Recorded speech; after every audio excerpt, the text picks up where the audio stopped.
Commander Colonel Chris Hadfield, thank you so much for being here. It's my pleasure. Good to see you again. Good to see you. Another best-selling book here, getting great reviews. I want to start with the beginning of it, where it really says that many of the people are real and much of this actually happened. So what are the challenges with trying to weave these real events with the imaginary and make it cohesive?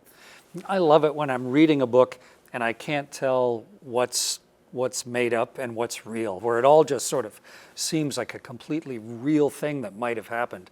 And I work really hard when I write my fiction books to build that entire bubble of disbelief. And I set this book in the summer of 1975 when there were an amazing number of kind of crazy world events going on.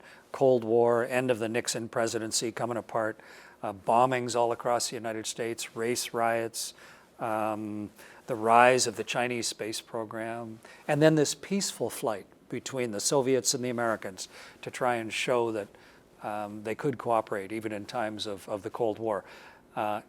So to me, that gave me all these things to pull from, and then I could weave my complicated and little tension-filled plot in amongst all of that.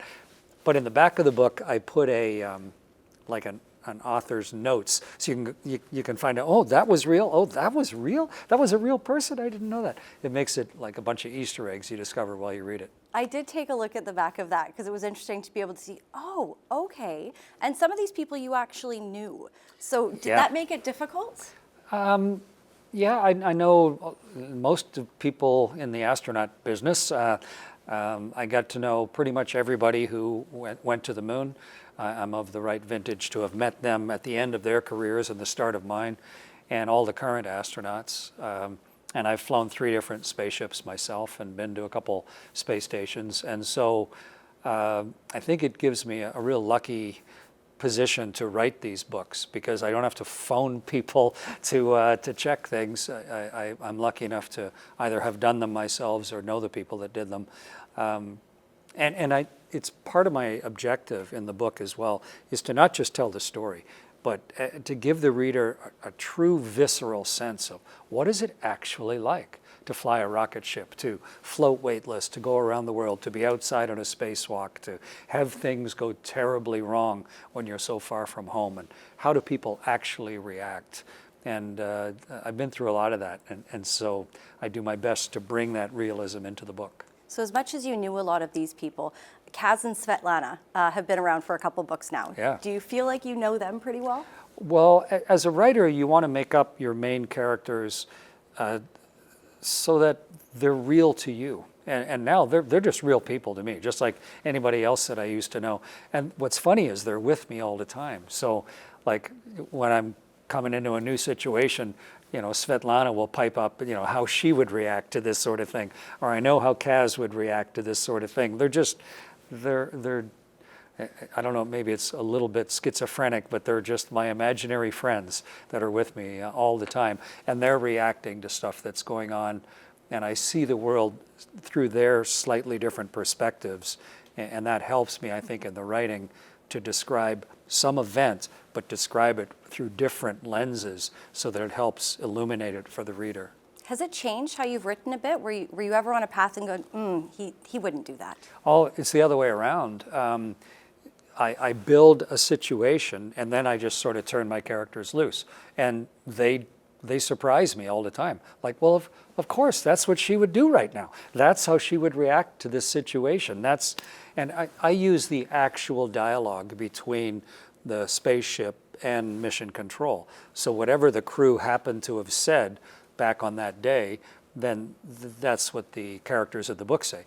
So therefore, I've got this structure of reality, and then what would Svetlana have said in reaction to that?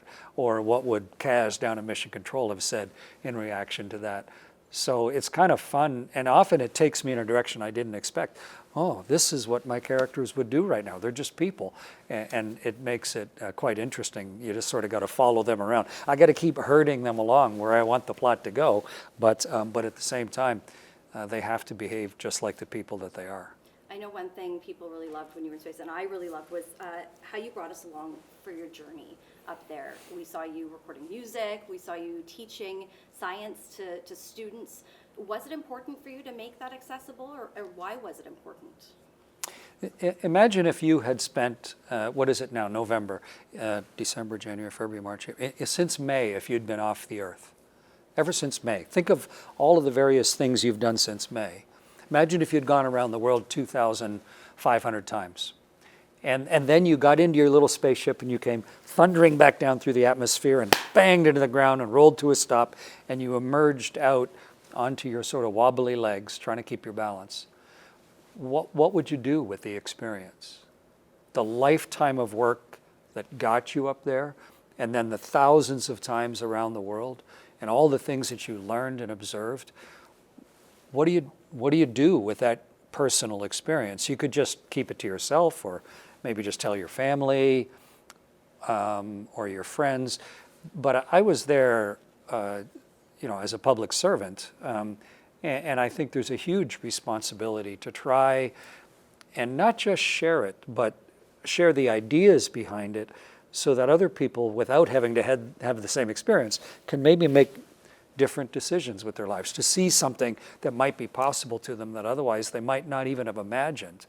And so that's why I've done like a BBC series and a National Geographic series, and written 3 nonfiction books as well as 3 fiction books. It's why I teach at university. It's why I work with a bunch of space companies. I'm even on a current world speaking tour right now. And it's why I write fiction, because all of it allows people then deep insight into something that is almost impossible for humanity, and to maybe then think about what it might mean to them. So it's just my best effort, even playing music, to try and share the amazing new possibilities that exist for us at this time in history. Do you think it's really changed the way people that have come after you as astronauts have looked at this? The accessibility that you gave people, the pictures that you put on social media to give everybody a glimpse of what home looked like from so far away? Today, when I was flying here from Toronto, I had multiple people on the airplane come up and say hello, which is nice. Almost all of them thanking me for the influence that they had on their kids, which, I mean, it's hard to have a bigger compliment than that. That someone you've never met say, hey, you don't know me at all, but let me just tell you how important the role and the example that you set was in the choices that my children are making, or what they think is exciting in life. And gosh, it's lovely to hear that, because it's heartwarming, but at the same time, it's kind of reinvigorating for me.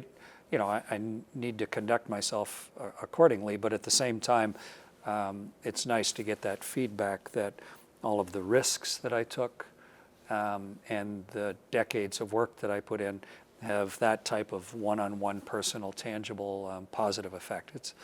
I'm the luckiest guy in the world. And you've been able to draw on so much of that experience as you move through different chapters of your life. Was there anything that you look back on now and you go, I can't believe I did that? Almost everything in my life. I mean, my wife and I had a sleepover at Windsor Castle with Queen Elizabeth and Prince Philip. Where we get an email from the Queen saying, hey, we'd like you to come for a sleepover at the castle. You're like, how can that possibly be? And even when it happens, and you just get to meet those people and their dogs and have dinner together and get to see what it's like. My life is like these weird, disconnected little vignettes, all of them surreal. Doing Canada's first spacewalk, or commanding a spaceship. I'm only Canadian in history to have commanded a spaceship. It's just a reality of my own life, but at the same time, yeah, I'm bruised from pinching myself. The one thing I really love about your books, the new one, Final Orbit, is that you're able to take some of these experience and really make sure that it's not too technical for some of the readers, to really dumb it down for some of us who are never going to be up in space. Is that difficult for you to be able to do, to say, how do I make it so people feel like they're there and part of this, but not getting too into the weeds because you've done it and you know it so well? Something that's important to me is to recognize that when you're living on board a spaceship, the ship is really important. Like, it's like an infant in the womb. Their mother is really important. And yeah, maybe the baby in there is important, but the mother is a significant character in the life of that baby. And so for an astronaut living on board a spaceship, the ship is a living, breathing, life-giving thing. And so the health of the ship and how the ship is behaving and the details of how the ship behaves, those really matter. And we have our finger on the pulse of those all the time. And when any little problem happens, it can have huge impact. And so when you're writing a story on board a spaceship, you can't just pretend the spaceship is a given or an unemotional, detached part of what's happening. It's like riding a horse. You're listening to the horse all the time as the rider. You don't just ignore the horse. And so when I write a book like Final Orbit, the vehicle, the spaceship, becomes somewhat of a character of its own. And when its heart skips a beat, or when its lungs aren't working properly, then everything else changes. And so I try and communicate that, like if you're riding in a whale or something, that the whale matters. And to try and give the reader the intuitive sense of how an astronaut thinks about their spaceship and the type of concerns they have from minute to minute. And then put it in language, and don't use a bunch of abbreviations and weird technical language, but try and just look at it through the astronaut's eyes and go through the logic of, hey, this is just how this works, and this is then what happens as a result of how this works. To me, it's super interesting. And then the feedback I'm getting on the book, tremendous reviews, as you mentioned. A lot of other people, I think, appreciate that style and detail of writing as well. I mean, all you need to look, you've got James Cameron on here calling Yeah. it nail biting. So, Yeah. I mean, it doesn't get better than that in some Yeah. of the reviews. Yeah, Jim Cameron, he's from Ontario, Tobermory, and grew up around Niagara Falls. And he's made a tremendous success as a storyteller with, what did he do? Terminator and all those other movies, and now the Avatar series. But he's also a really technical guy. He went down to the deepest part of the ocean solo in a ship that he helped design. He's a friend of mine. Quite an interesting guy, James Cameron. Super focused, but super detail-oriented and accomplished. And he loves these books, which is great. So I have to ask, because every time I travel, I try to travel lightly, but I always forget something. I usually am somewhere where I can just go and pick that up. Did you forget anything that you really needed when you went out to space? When I got to space? Well, you don't really pack for yourself. On board the space station, there's like a discount store of clothing. Like there's a bunch of socks and a bunch of underwear and a bunch of shorts and t-shirts, because there's not much of a dress code up there. We do choose a few nice shirts, with the right space agency logos and stuff on them. So when you have to talk to the Prime Minister, you can get out that one clean shirt and put it on, look nice, when you're talking to them. So no, I did forget one thing. I didn't even know it existed. I made a music video during my third space flight, a David Bowie song called Space Oddity. And the lighting on board a spaceship is terrible. It's like an operating room or something, super harsh, just blue and white. Everybody looks all pale. But a friend of mine sent up some colored plastic, which you call a gel, but it's really just a roll of colored plastic. And if you watch that Space Oddity video that I did, and this is the first time ever that somebody did that, I wrapped it around the light so that it gave more of a warm sunshine kind of glow to the light. And that's why the lighting in Space Oddity looks so different than other space videos.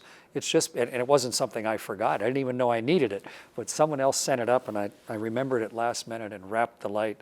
So if you're ever making a video on board a spaceship, remember, bring some cool gels, because it'll really make it look better. And the last thing I want to ask is, you said you have all those parents that come up to you saying, thank you, my kid has dreams of doing things that I didn't even think of. What do you say to those kids now who look at you and you've had more than one career that only people could dream of? I take speaking with young people very seriously, and I do it a lot. On the way here today, I was phoning with a young lady who's thinking of maybe joining the Air Force, and she was just curious about what that would be like and what she needed to do. There were lots of times in my life I wish I could have spoken to someone who had more experience than I did. Trying to make a big decision in my life, but kind of just stepping off into the void because I didn't know. And so I recognize with the great privilege that I've had comes also the responsibility of it. And so I try and reinforce to young people the huge opportunities that exist right now. And the fact that you can make big changes in yourself just by taking responsibility for all the little choices that you make every day. All the little decisions, it's just a little decision. That's all you ever get, are just the little decisions. So learning that you can take responsibility for your own decision making, and that can turn you into somebody else, over weeks and months and years, that you can actually deliberately turn yourself into someone who's closer to what you dream of. To me, that's one of the big lessons that I've learned in my life, and I'm constantly still tinkering with that. But I think it's also a really important lesson for other people to internalize and maybe rethink then, what am I going to do tonight? What am I going to do this weekend? And how is that supporting what I really dream will happen in my life? Now, I try and help as many people see those ideas so that perhaps they can accomplish things that are really important to them. Perfect. Commander Hadfield, thank you for your time. Great to see you again, and thanks for having me on, and I hope you enjoy the rest of the book. I'm very excited. I'm partway through. A couple more chapters to go. Tension till the end. It's a fun book.